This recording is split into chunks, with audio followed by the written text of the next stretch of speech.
नहीं है। क्यों?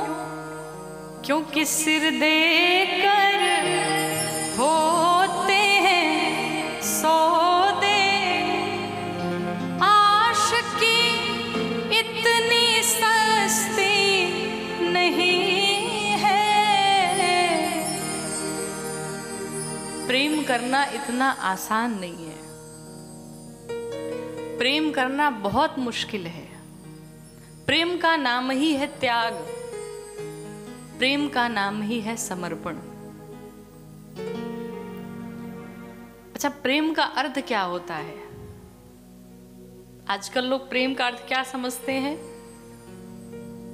आप किसी से प्रेम करें और वो भी आपसे प्रेम करे, आप यही उपेक्षा करते हैं। भाई हम कर रहे हैं तो आप भी करिए। ये क्या है? ये प्रेम नहीं है, ये व्यापार है। हम आपको कुछ दे रहे हैं, आप भी हमें दीजिए। ये क्या है? ये व्यापार है। प्रेम तो वो है कि हम किसी से अगाध प्रेम करें, बहुत प्रेम करें, लेकिन उससे कुछ उम्मीद ना रखें, उससे कुछ अपेक्षा ना रखें, उससे कुछ आशा ना रखें। भगवान से भी हम कहते हैं प्रभु हम आपकी पूजा कर रहे हैं, और लंबी सी लिस्ट दे देते हैं, नौकरी लगवाना है, बच्चों का विवाह कराना है, पोते हो जाएं, उनकी नौकरी लग जाए। पूजा करते हैं 5 मिनट और लिस्ट सबसे लंबी वाली रखते हैं। मंदिर के सामने आप जाते होंगे तो लगभग कुछ भिखारी बैठे रहते होंगे कटोरा लेकर के। उसमें लोग क्या करते हैं? 5 रुपए डाल देते, जिसका जैसा सामर्थ्य रहता डालते। लेकिन आपको बताऊं, वो भिखारी उतने में संतुष्ट हो जाता है। अगर उसको 5 रुपए दो तो बड़ा खुश होता, खूब आशीर्वाद देता। लेकिन सबसे बड़े भिखारी देखा जाए तो हम सब हैं। मंदिर के बाहर वाला भिखारी नहीं है, मंदिर के भीतर वाला सबसे बड़ा भिखारी है। क्यों? भगवान के पास गया, न उनसे कुछ बातें की, न उन्हें देखा, न उन्हें निहारा, न उन्हें प्रेम किया, और प्रभु लंबी सी लिस्ट हमारी बनी हुई है, ये है, आप देख लेना। अगर भगवान ने किया तब तो ठीक, और अगर नहीं किया तो भगवान ही बदल देंगे।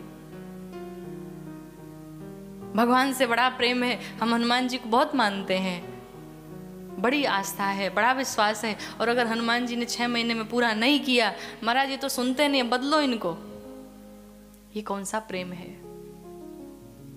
इच्छाएं पूरी ना हो तो बदल दिया जाए, ये गलत बात है। भगवान से अगर प्रेम करते हैं तो कहिए प्रभु हम आपसे प्रेम करते हैं, आप करते नहीं, वो आप जानो।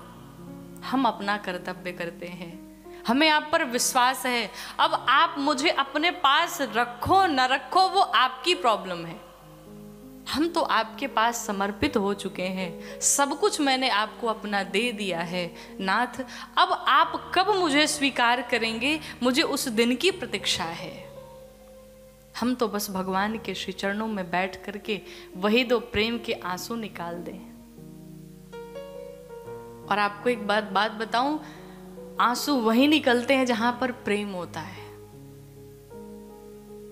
आपका अगर कोई अपना आपसे दूर जाने लगे तो आपको रोना आता है ना? रोते हैं। क्यों? क्योंकि आपको उससे बहुत लगाव है, आप उसे अपने आंखों से दूर नहीं करना चाहते, इसलिए आपकी आंखों से आंसू निकलते हैं। क्या कोई घर के बगल से जा रहा है उसके लिए भी रोते हैं? फिर क्यों नहीं निकलते आंसू? क्योंकि आपको उससे लगाव नहीं है, आपको उससे प्रेम नहीं है। लेकिन अगर अपना कोई जा रहा है, अगर अपने की बात आती है जिससे हम बहुत प्रेम करते हैं, उसके लिए ही आंसू निकलते हैं। तो भगवान के लिए भी आंसू तभी निकलेंगे जब हमें भगवान से प्रेम हो जाएगा। कभी ऐसा हुआ है आपके जीवन में कि कभी आप बैठे हो और अचानक आपको भगवान की बड़ी याद आने लगे? प्रभु कब मुझे मिलेंगे, कब मुझे दर्शन देंगे आप, मुझे आपकी बड़ी याद आ रही है। कभी ऐसा हुआ है? नहीं हुआ है। और जिस दिन हो जाए समझ लेना भगवत कृपा हो गई। कथा में बैठे अगर आंसू निकल जाए ना तो समझिए कि भगवान की कृपा हो गई आपके ऊपर। कभी भगवान को निहारते हुए आंसू निकल जाए, समझना भगवान की कृपा हो गई। ये आंसू ऐसे नहीं निकल सकते, ये आंसू यहां से निकलते हैं। और जिस दिन आपका मन निर्मल हो जाएगा, जिस दिन भगवान से प्रेम हो जाएगा, उस दिन ये आंसू निकल जाएंगे। बस उस दिन की प्रतीक्षा की जाए, भगवान के श्री चरणों में बस सिर्फ और सिर्फ प्रेम किया जाए। भगवान से कोई आशा न रखिए। और आपको एक बात बताऊं, हम मांगेंगे तो कहेंगे प्रभु ये मेरा ये काम है, ये करा दो आप। लेकिन भगवान ने हमारे पूरे जीवन के बारे में सोच रखा है कि इसे हमें क्या देना है, क्या नहीं देना है। और भगवान वही देगा जिससे हमारा हित होगा। आप बताओ, कोई माता पिता कभी किसी अपने बच्चे का बुरा चाहते हैं क्या? कोई माँ कितनी भी बुरी हो, लेकिन वो कभी भी नहीं चाहती कि मेरे बच्चों का कोई अपमान करे, मेरे बच्चे का अहित हो।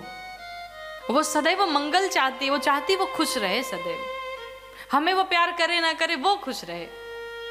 तो जब एक संसार के माता पिता नहीं चाहते, तो वो तो जगत के पिता हैं, वो कैसे सोच सकते हैं कि मेरे बालकों का कुछ अहित हो। सिर्फ विश्वास किया जाए। श्रीधाम अयोध्या जी में भगवान, जिस भगवान का जन्म नहीं होता महाराज, वो भगवान चले आए, जन्म हो गया उनका। सभी मिलके खूब बधाइयां गा रहे हैं, खूब आनंद लुटा रहे हैं। महाराज दशरथ सोने चांदी हीरे मोती हाथी घोड़े सब लुटाए जा रहे हैं। सभी ने खूब लुटाया। और एक गुड़गांव में हमारे बड़े प्रिय बड़े भैया, हम कहते हैं उनको, जयपाल नाम है उनका, पूरा परिवार मुझे बहुत प्रेम करता है। तो सारे लोग ऑनलाइन भी देख रहे हैं, यूट्यूब पे, फेसबुक पे। तो कल उन्होंने यहाँ, तो जिसने बधाई लुटाई सो लुटाई, कल यहाँ पर जब राम जन्मोत्सव चल रहा था तो उन्होंने इंडिया से 2100 रुपये बधाई में दी। तो अगर आप लाइव सुन रहे हैं तो आपको भी बहुत बहुत बधाई, ढेर सारा धन्यवाद। ठाकुर जी आपके घर में खूब मंगल करें। बड़ा प्यारा परिवार है।